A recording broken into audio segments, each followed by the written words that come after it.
Training isn't just about results, it's about managing intensity so you don't undertrain or overdo it. That's where your training load comes in. It's the best way to track how hard you're working. Let's take a closer look. Training load is calculated based on how much extra oxygen your body uses after exercise.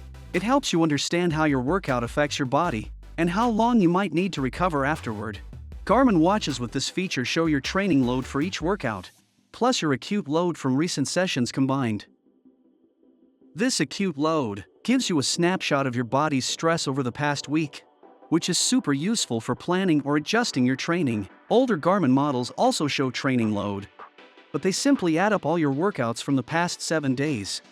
Newer models use more advanced calculations for better accuracy. Next up, the 4-week load focus. When you work out with a supported Garmin device, your watch analyzes your performance in real time to show what kind of physiological impact your workout had and what type of effort was responsible for it. This analysis is based on how different intensities trigger different adaptations in your body.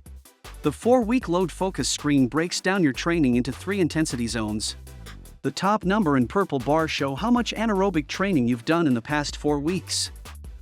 To boost anaerobic power or sprint performance, you'll want short bursts of high-intensity, high-heart rate workouts. Think 100-meter sprints or HIIT, high-intensity interval training. The number in the middle and the orange bar show how much mid to high-intensity training you've done over the past 4 weeks. That means how much load came from moderate to intense workouts. If you're aiming to boost your VO2 max or improve your tempo running, you'll want to go for workouts that are fairly intense, where your heart rate stays noticeably high. These sessions usually last several minutes to even over half an hour.